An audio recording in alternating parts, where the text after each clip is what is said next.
అమెరికాలో Trump versus supreme court fight చాలా ఇంట్రెస్టింగ్గా మారింది. ట్రంప్ సుంకాలను సుప్రీంకోర్టు రద్దు చేసింది.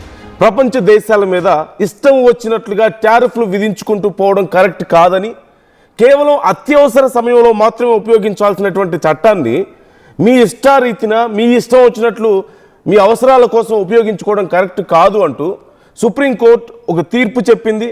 ప్రపంచ దేశాల మీద అధికంగా విధించినటువంటి ఈ పన్నులు చెల్లవు అంటూ కూడా చెప్పింది.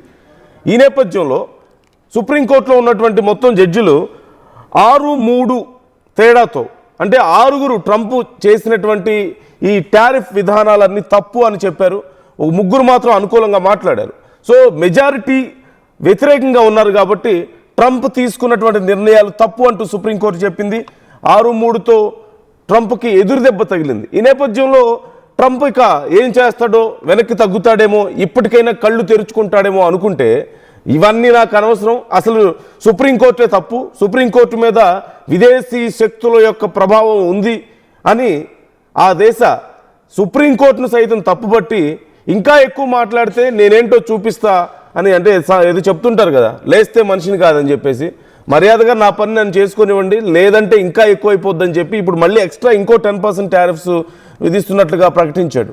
సో మొత్తం మీద ఇప్పటికే ఆ దేశంలో కాంగ్రెస్లో సైతం, అక్కడి కాంగ్రెస్లో ట్రంప్ను పక్కన పెట్టేయాలి, ట్రంప్ అధికారాలు తీసేయాలి, ట్రంప్ని అధ్యక్ష పదవి నుంచి తొలగించాలంటూ డిమాండ్ పెరుగుతూ వస్తుంది.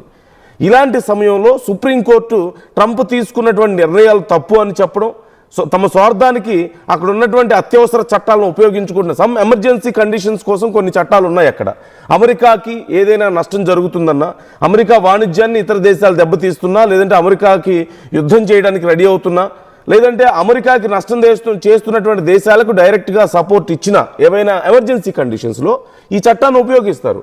దాని ద్వారా ఆ దేశాల మీద కొంచెం ప్రెషర్ పెంచడానికి ఈ చట్టాలను ఉపయోగిస్తారు. అయితే ట్రంప్ ఇష్టం వచ్చినట్లుగా, అంటే రష్యా విషయంలో ఆయిల్ కొంటే నేను ఊరుకోనని చెప్పేసి భారతదేశంతో పాటు ఇటు చైనా మీద, జపాన్ మీద, అన్ని దేశాల మీద నేను టారిఫ్లు వేస్తానని ప్రకటించింది ఈ చట్టం ప్రకారమే.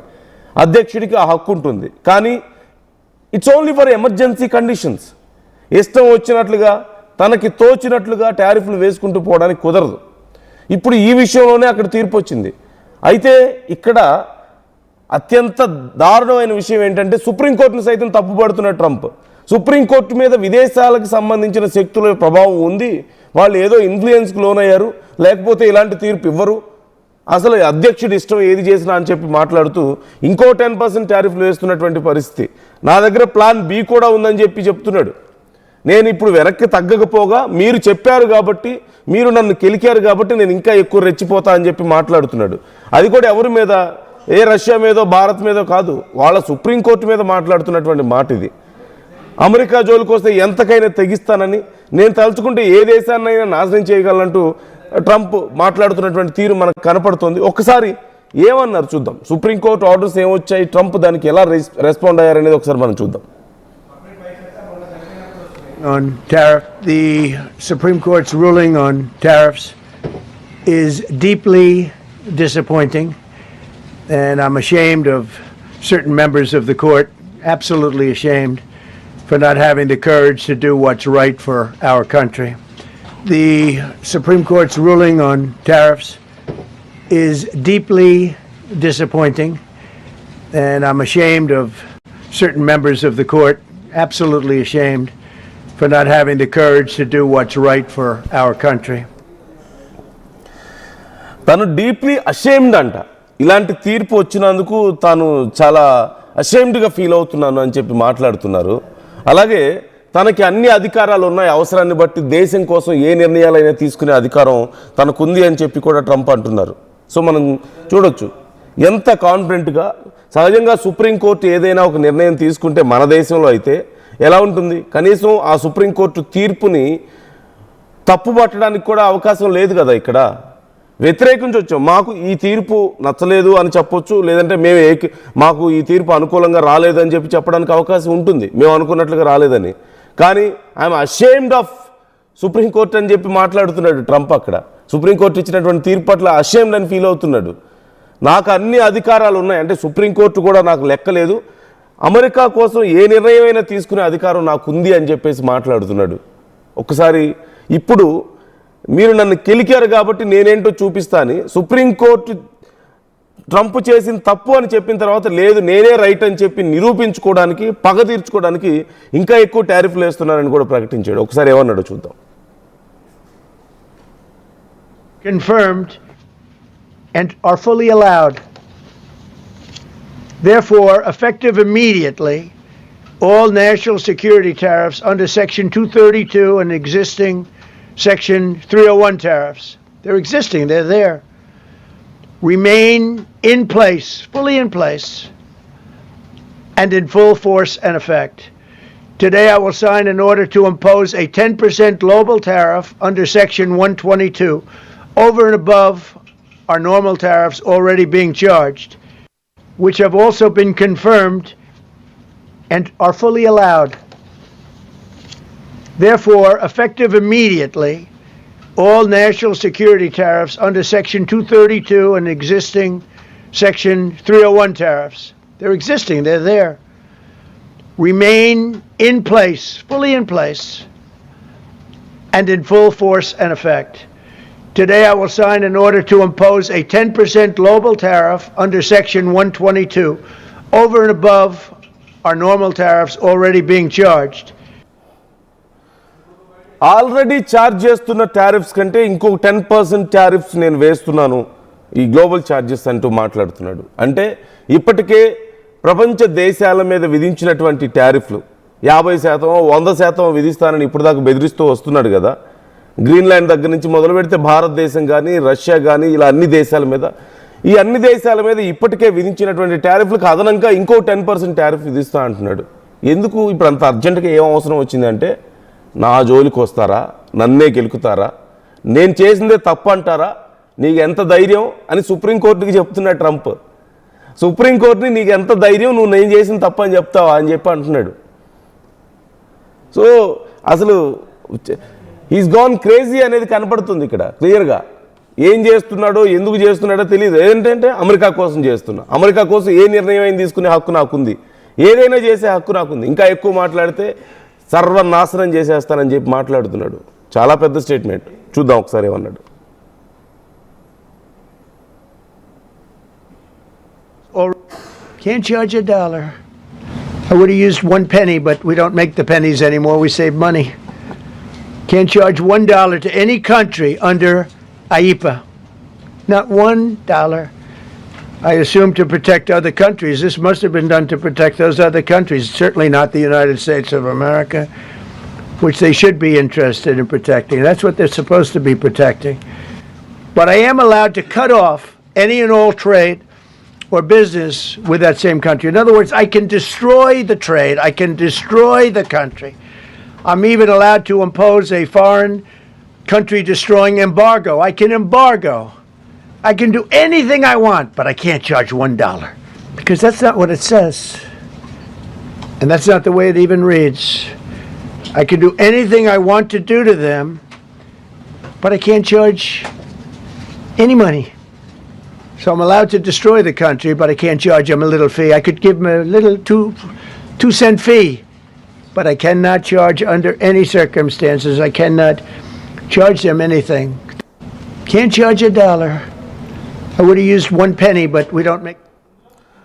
సో నేను ఏదైనా చేస్తాను కానీ అమెరికాని మాత్రం టచ్ చేయనివ్వను అని చెప్పి ట్రంప్ మాట్లాడుతున్నాడు. అమెరికాని టచ్ చేస్తే నేను ఊరుకోనని చెప్తున్నాడు. అంటే ఒక్క మాటలో చెప్పాలంటే అమెరికా అంటే ట్రంప్ అంటే అమెరికా. నేనే నా దేశం అనే స్థాయికి ట్రంప్ వెళ్ళిపోయాడు. అక్కడి సుప్రీంకోర్టు చెప్పినా పట్టించుకోడు, అక్కడి కాంగ్రెస్ చెప్పినా పట్టించుకోడు, అక్కడి ప్రజలు రోడ్ల మీదకి వచ్చి ధర్నాలు చేసినా మాకొద్దు బాబు నువ్వు దిగిపో అని చెప్పినా పట్టించుకోడు. ఇక ప్రపంచ దేశాలను పట్టించుకునే పరిస్థితే లేదు. అది ఏ దేశమైనా సరే, రష్యానా, భారత, చైనానా, ఇంకోట ఇట్స్ ఎవ్రీథింగ్. ఏదైనా సరే it's nothing for him. So కేవలం హోల్ అండ్ సోల్ ట్రంప్ మాత్రమే. అమెరికా అంటే ట్రంప్ సొంత ఏదో ఒక ప్రాపర్టీ లాగా, సొంత ఆస్తిలాగా ఫీల్ అవుతున్న పరిస్థితి కనపడుతుంది. అక్కడ సుప్రీంకోర్టు మీద అషేమ్డ్ అనే మాట మాట్లాడాడంటే ఎంత పెద్ద విషయం. జస్ట్ ఇమాజిన్, మన భారతదేశంలో మన సుప్రీంకోర్టు మీద ఎవరైనా అలాంటి ఒక మాట మాట్లాడగలుగుతారా? ఈవెన్ ప్రైమ్ మినిస్టర్ అవని, ప్రెసిడెంట్ అవని, ఎవరైనా సరే అంత ధైర్యం చేయగలుగుతారా? సుప్రీంకోర్టు మీద వేరే దేశాల శక్తుల ప్రభావం ఉందని మాట్లాడతారా? అమెరికా సుప్రీంకోర్టు మీద వేరే దేశాలు ప్రభావం చూపించగలిగే పరిస్థితి ఉందా? అక్కడి కాంగ్రెస్లో, అక్కడి చట్టసభల్లో ట్రంప్ని దించేయడానికి ఏం చేయాలరా బాబు అని చెప్పి ప్లాన్ చేసుకుంటున్నారు వాళ్ళ నాయకులు. ఎందుకు? ప్రపంచ దేశాలు ఇప్పటికే నానా కష్టాలు పడుతుంటే ట్రంప్ వేసిన టారిఫ్లతో ఇప్పుడు మళ్ళీ ఎక్స్ట్రా 10% టారిఫ్ వేస్తానని చెప్పి మాట్లాడుతున్నాడు. ఎందుకు ఇదంతా? He's taking it very personal. అంటే అధికారం కేవలం ఒక 5 ఏళ్ళు మాత్రమే ఉంటుంది నా కింద, ఆ తర్వాత నేను ఎవరో నథింగ్ అని చెప్పి అనుకోలేకపోతున్నాడు. పూర్తి స్థాయిలో ఇప్పుడు మనం రష్యాలో చూస్తున్నాం, పుతిన్ ఉన్న రోజులు ఆయనే ఉంటారు. చైనాలో చూస్తున్నాం, మనం కొరియాలో చూస్తున్నాం. ఇలా ఒక రాచరిక వ్యవస్థ లాంటి పరిస్థితిని తీసుకురావాలని, ఒక్కరు మాత్రమే అమెరికాని ఏలాలన్నటువంటి ఆలోచనలు కూడా కనిపిస్తున్నాయి ట్రంప్ దగ్గర. ఫర్ ఎవర్ యంగ్ ఉండాలని చెప్పేసి చాలా పెద్ద పెద్ద నాయకులు మాట్లాడుకోవడాన్ని మనం చూసాం. అంటే జీవితాంతం మనం ఇలా యంగ్గా ఉండాలి, ఆరోగ్యంగా ఉండాలి, మనకి వయసు అయిపోకూడదు, ముసలోళ్ళు అవ్వకూడదు అని చెప్పేసి. అలా ఉంటే ఇప్పుడు ఎక్కువ కాలం పాలించవచ్చు కదా. ట్రంప్ కూడా అలాంటి కళ్ళకి అంటున్నాడేమో. He's already in very bad shape. అతని హెల్త్ కండిషన్ చాలా దారుణంగా ఉంది.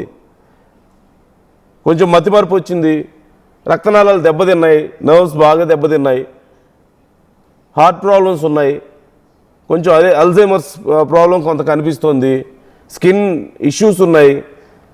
ఇలా చాలా సమస్యలు ఉన్నాయి ట్రంప్కి. కానీ జీవితాంతం ట్రంప్ మాత్రమే ఉంటాడని చెప్పేసి అనుకుంటున్నాడేమో. సో కొంతమంది కామెంట్స్ కూడా చేస్తున్నారు.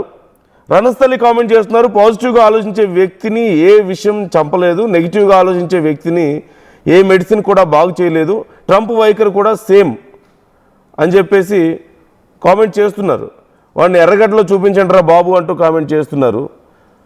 ఇక ఫ్యాక్ట్స్ ఇండియా కామెంట్ చేస్తున్నారు, అసలు మన దేశంలో లానే లేదు, సేమ్ ఇండియాలో అయితే it will be pro to be politicians and money and but not normal people అంటూ మాట్లాడుతున్నారు. అసలు మన దేశంలో లానే లేదని చెప్పేసి మాట్లాడుతున్నటువంటి పరిస్థితి కనపడుతుంది. సో ఎవరి అభిప్రాయం వాళ్ళది. కానీ ట్రంప్ మాత్రం చాలా పర్సనల్గా తీసుకున్నాడు. అంటే తన సొంత జాగీరులాగా అమెరికా, తన సొంత పెత్తనం, ఇక ప్రజాస్వామ్యం లేదు, గాడిద గుడ్డు లేదు, ప్రపంచ దేశాలు లేవు, ఏమీ లేదు, మొత్తం నేను ఏదనుకుంటే అది చేస్తాను, ఏది చేసినా అమెరికా కోసమే చేస్తాను, ఈవెన్ సుప్రీంకోర్టు చెప్పడానికి లేదు, అక్కడ చట్టసభలు చెప్పడానికి లేదు, ప్రతిదీ నేనే, అమెరికా అంటే నేనే, నేనంటే అమెరికా అనే స్థాయిలో ఇక్కడ మనకు పరిస్థితి కనపడుతుంది. అండ్ ఇప్పటికే కాంగ్రెస్లో దీని గురించి డిస్కషన్ జరుగుతుంది. మరోవైపు సుప్రీంకోర్టు మీద వ్యతిరేకంగా మాట్లాడిన నేపథ్యంలో మరి సుప్రీంకోర్టు నుంచి ఏమైనా యాక్షన్ ఉంటుందా? అక్కడ కూడా ఖచ్చితంగా ప్రెజర్స్ ఉంటాయి, చట్టసభల మీద, లేదంటే అక్కడ జడ్జిల మీద ఉండే అవకాశం ఉంటుంది. ప్రెసిడెంట్ స్థాయిలో ఉన్నాడు కాబట్టి. సో ఏం చేస్తారు వాళ్ళు? మరి ఐఎమ్ అషేమ్డ్ అని మాట్లాడుతున్నాడు. ఏవో ప్రెజర్స్ ఉన్నాయంటే సుప్రీంకోర్టు అక్కడ వేరే ఎవరి మాటో విని ఇలాంటి తీర్పులు ఇస్తుందని చెప్పి మాట్లాడుతున్న పరిస్థితి కనపడుతుంది కదా. సో మరి ఏమైనా చర్యలు ఉంటాయా లేదా అనేది వేచి చూడాల్సిన అంశం. బట్ మొత్తం మీద ట్రంప్ రోజు రోజుకి దిగజారిపోతున్నాడు. నేను చాలా ఎత్తుకు ఎదుగుతున్నానన్న ఒక భ్రమలో ఉండి మరింత దిగజారిపోతున్నటువంటి పరిస్థితి కనపడుతుంది. ఇలాగ మన దేశంలో మాట్లాడితే ఈ పార్టీకి ప్రజలే తిరగబడి దించేసేవాళ్ళు. అఫ్కోర్స్ అక్కడ కూడా తిరగబడుతున్నారు, ఇంకా పూర్తి స్థాయిలో జరగలేదు. So try to comment your opinions. మీ అభిప్రాయాలు ఎలా ఉన్నాయి ఈ అంశం మీద కామెంట్ చేయండి. మరొకసారి ట్రంప్ కామెంట్స్ చూద్దాం. The Supreme Court's ruling on tariffs is deeply disappointing, and I'm ashamed of certain members of the court, absolutely ashamed, for not having the courage to do what's right for our country, which have also been confirmed and are fully allowed. Therefore, effective immediately, all national security tariffs under Section 232 and existing Section 301 tariffs, they're existing, they're there, remain in place, fully in place, and in full force and effect. Today I will sign an order to impose a 10% global tariff under Section 122 over and above are normal tariffs already being local to global news at your finger tips. మీ చేతిలో ఒక ఆయుధం. Download Raw TV app. Media legend Ravi Prakash is back.